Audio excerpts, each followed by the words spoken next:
Well, hello and welcome to Bingewatch, the podcast where we take a look at the hottest new TV and film releases on streaming television platforms. I'm Hannah Fernando, the group editor of Woman and Woman and Home magazine.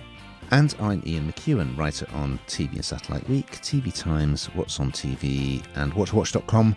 And today we're looking at the new releases that will be available on Friday the 1st of August 2025, including Jason Momoa in Apple TV Plus period drama Chief of War, set in the islands of Hawaii at the turn of the 18th century, and new football documentary series Built in Birmingham, Brady and the Blues, on Prime Video. And we'll also be going behind the scenes of professional American wrestling with a WWE Unreal on Netflix, and revisiting Fire Country as the California firefighting drama returns to Now TV. But first, Ian, what is in the news? Maisie Adam, Reece Shearsmith and Sanjeev Bhaskar are among the celebrities who will be taking on fiendish challenges in the next series of one of my favourite shows, Taskmaster, on Channel 4. What else is in the news, Hannah? Well, Samuel L. Jackson will star in Nola King, a spin-off from the Paramount Plus series Tulsa King. Good stuff. Well, there's something of a sporting flavour, I would say, to this week's pod, Hannah. We're going to start on Prime Video with the new documentary series Built in Birmingham, Brady and the Blues. And here's a clip. The takeover of Birmingham City has completed. NFL legend Tom Brady has become a minority owner in the team. Who? He was a sportsman, wasn't he? Tom Brady? Who's he? Probably what he knows about football you could put on a postage stamp. Am I afraid of? This is not a vanity thing. This is like, let's get our elbows dirty. So famously, Wrexham Football Club were bought by a couple of Hollywood stars, weren't they, Hannah? Ryan Reynolds and Rob McElhenney. And, of course, Netflix made a series all about that. Well, move over, Wrexham. Birmingham City are in on the act. Because American footballer Tom Brady, well, he's retired now, but he's one of the all-time great quarterbacks. He bought a minority share in the club.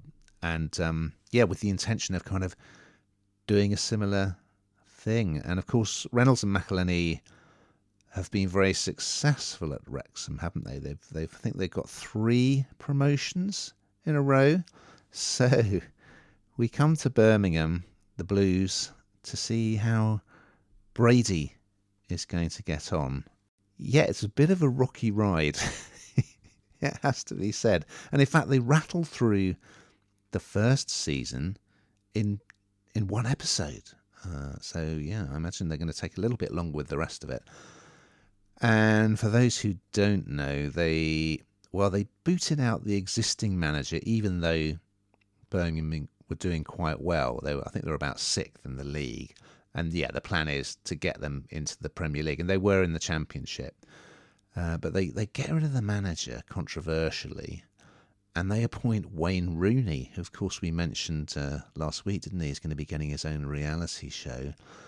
And, well, I won't tell you what happens next, but it's interesting, let's put it that way. So it's a very similar formula to the series all about Wrexham, in that, we hear from the fans. In fact, we see Brady going to one of the sort of local pubs to meet all the fans. And you have Stephen Knight, the scriptwriter of shows such as Peaky Blinders, which of course is set in Birmingham. We have he's one of the talking heads. I mean, I love this kind of thing, so I thoroughly enjoyed it. And if you like that Wrexham show, then this is more of the same. But let's just say, not quite with such a happy ending. What did you think, Hannah? Do you know what? I do like things like this because it doesn't really matter whether you're a football fan or a soccer fan or anything, really, does it? Because you just sort of get to see a load of faces that you recognise because they're kind of celebrity faces. And then they obviously, I mean, there is lots of drama here, as you say, and not always a happy ending. But it's kind of interesting to see backstage, I suppose, a bit like it is with anything, and with this you get exactly that.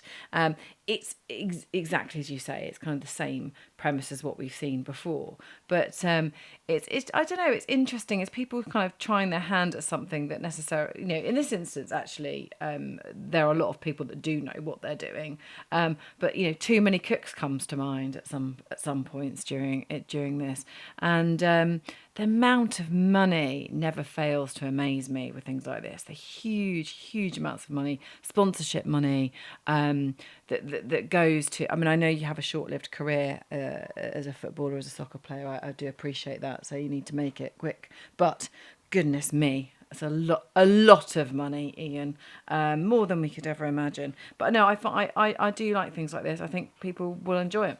Good stuff. Well, we move across to Apple TV Plus for a new historical drama series called Chief of War.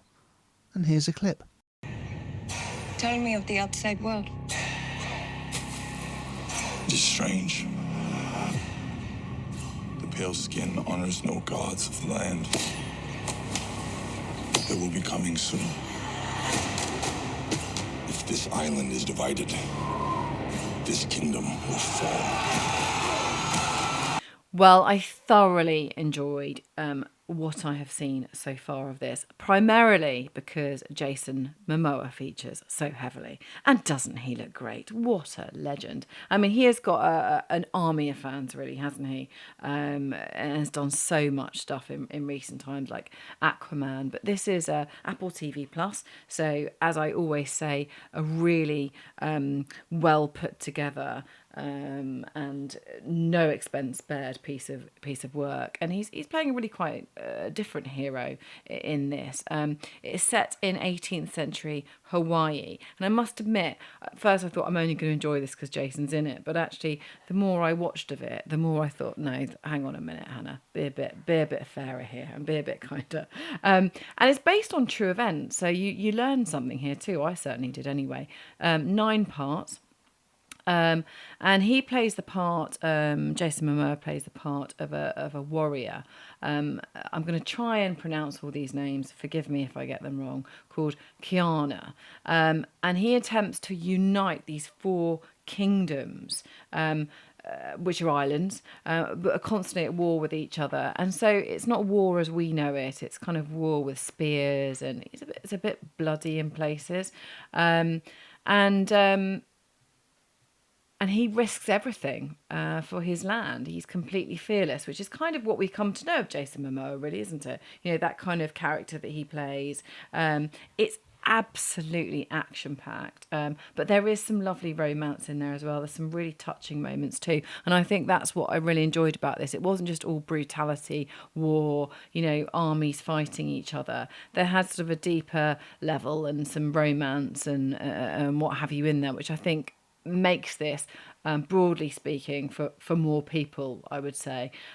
So I have to say, I didn't go into this with high hopes, other than to think that I would enjoy it because of Jason Momoa playing the main part. But actually, I came out learning an awful lot, and I thought that it has some really kind of, there's some lovely backdrops as well with this too.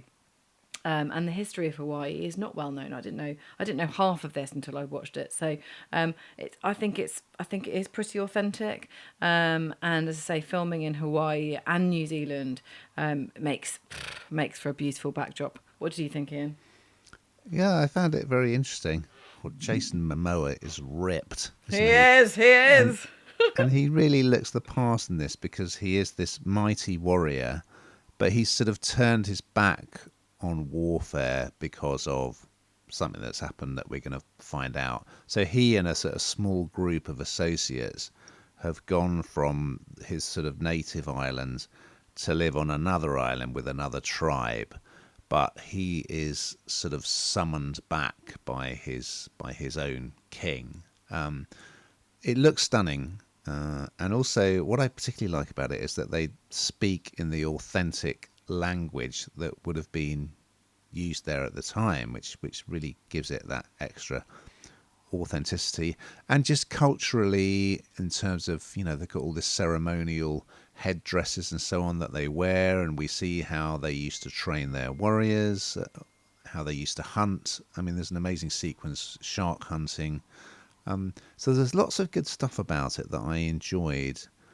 However, I mean, it's pretty, when it does get into the warfare, it's pretty brutal.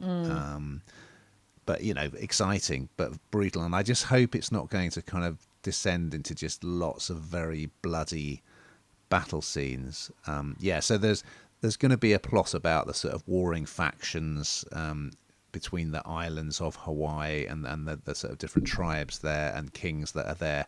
But yes, of course, the white man is going to come as well, Hannah, and ruin everything for everyone. But 'twas ever thus. But yeah, it just shows you,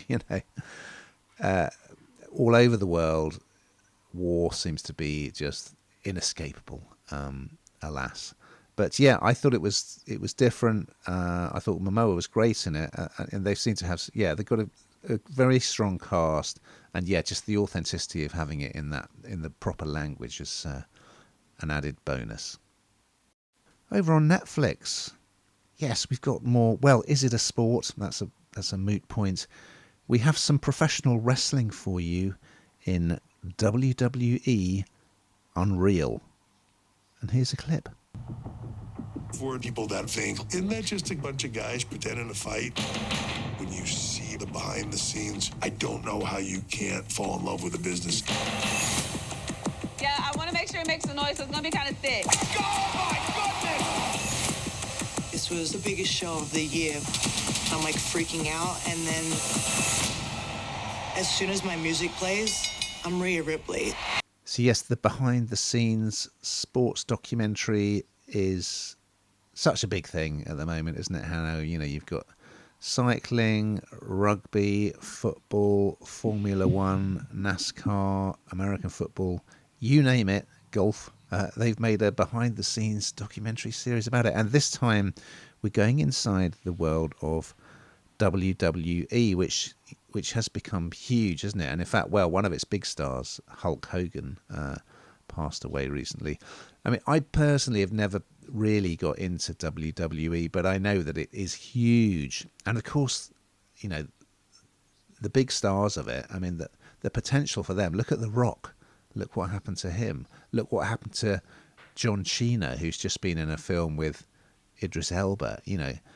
These guys become big stars and they can make a lot of money, and they can cross over to Hollywood, So, yeah, as I say, this is going behind the scenes. You're going to see people like The Rock, Cody Rhodes, who's kind of like the pin-up boy. I really liked Rhea Ripley, a female wrestler who looks very kind of goth. She's got lots of taxidermy at home. She's great. You do see John Cena.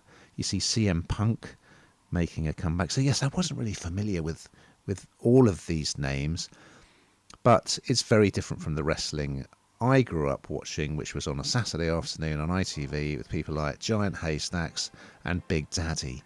And it's showbiz, So what's quite interesting, I mean, everybody knows that, of course, they're not real fights as in like a boxing match, but they're actually storylines with characters that are very carefully choreographed, and they have to be because it's dangerous as well. You've got people like smashing each other over the head with chairs and stuff like that.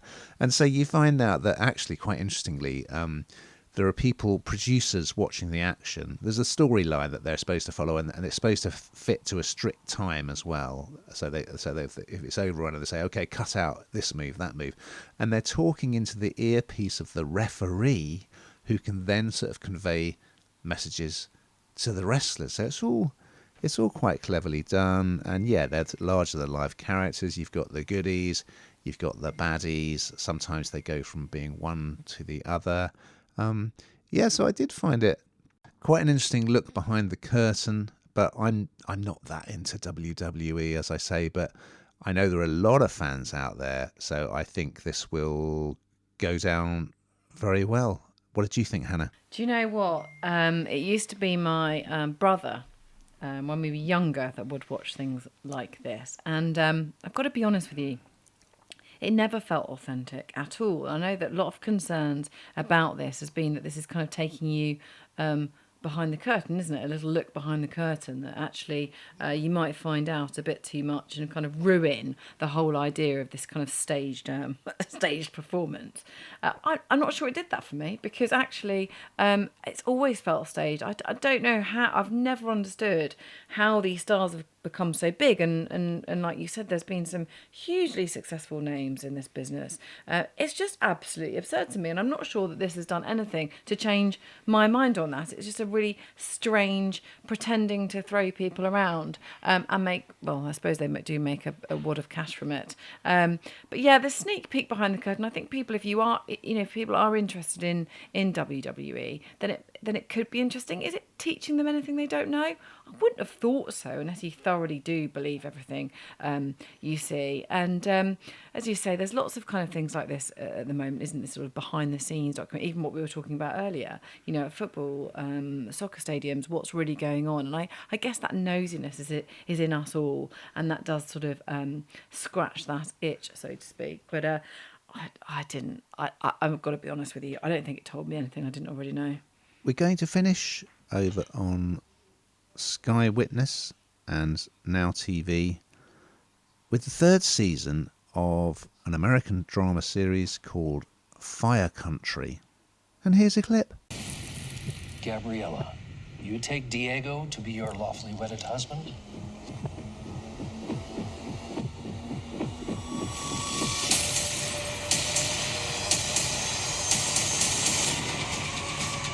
We can help. Let's go. You need to fight fire. Out here as a free man.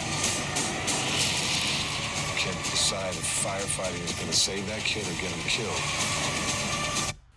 Yeah, so I've watched the first and second episode of this, and as you say, it's its third outing, isn't it? So it's a US drama.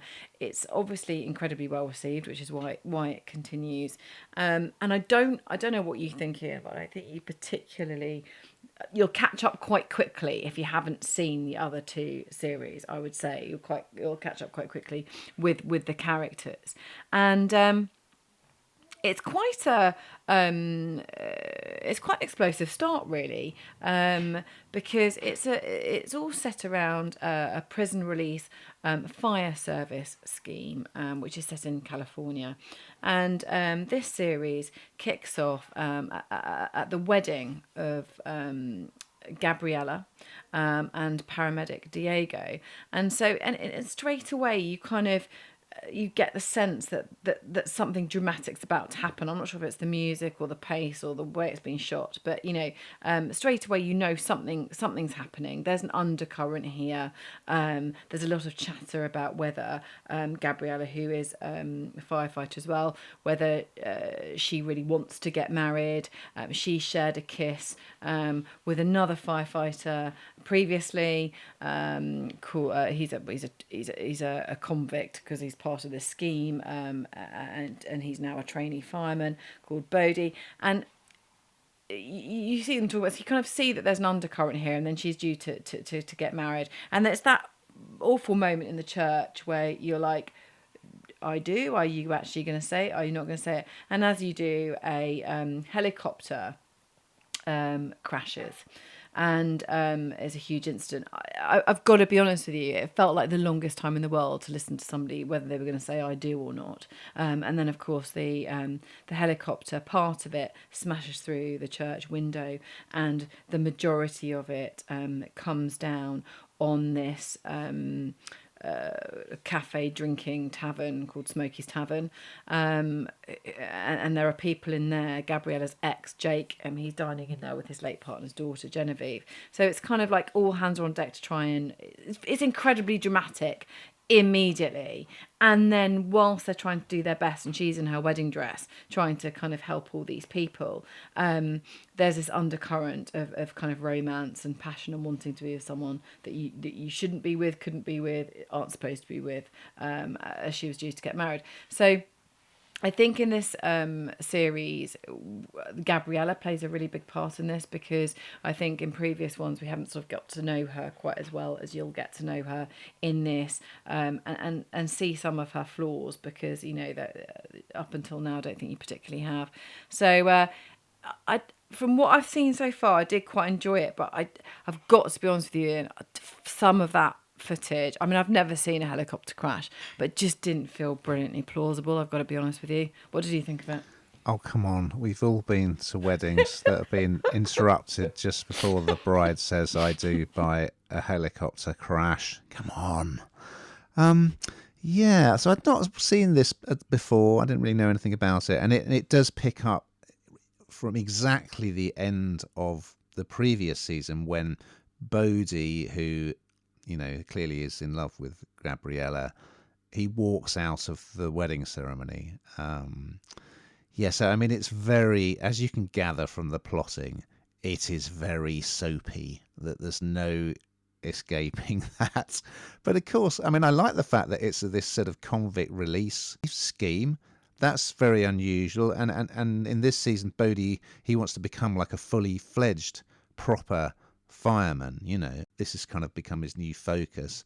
And of course, it's got all these different fire-related emergencies. So, there's a lot of drama and action. But yeah, it's not really for me. But I'm sure it has its fans. But I just found it like super soapy and quite kind of cheesy.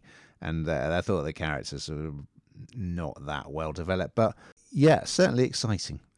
Let's put it that way. I don't want to rain on anyone's parade here, even though that's what the fire service would want me to do if it was on fire. Anyway, I don't know where I'm going with that. Yes, one little thing to add is that a guest star in this season is a musician called Jelly Roll, who apparently expressed an interest in being in the season. And Max Thierio, who is the creator and plays Brady, he met him, I think, at an awards ceremony. They got chatting, and now, he's got a part in the show. So, I'm sure existing fans, they will want more of the same. That's exactly what they're going to get, and they're going to love it. Now, we've got to that time, Hannah, where we find out what the hell you've been binge-watching this week. All about the Lionesses, isn't it, really? Come on, you Come Lionesses. Come on, of course it is. Those penalties. Why do things have to go to penalties, hey? Why? How about you? Yeah, I mean, it has been absolutely incredible. It's been brilliant. I loved it. I have binged my way through every episode of the Tom Basden domestic sitcom Here We Go on iPlayer, which we reviewed recently, and I just can't get enough of it. It's fantastic. Well, we've just got time to look ahead to next week's offerings, so what's on the agenda, Brenda? Well, there's a new adaptation of literary classic The Count of Monte Cristo lands on You. And, this is good news. One of my all-time favourite animation series, King of the Hill, is back on Disney Plus. I cannot wait. And yes, I will be doing one of my impressions. So we look forward to those and much, much more. But in the meantime, dear listeners, Watching!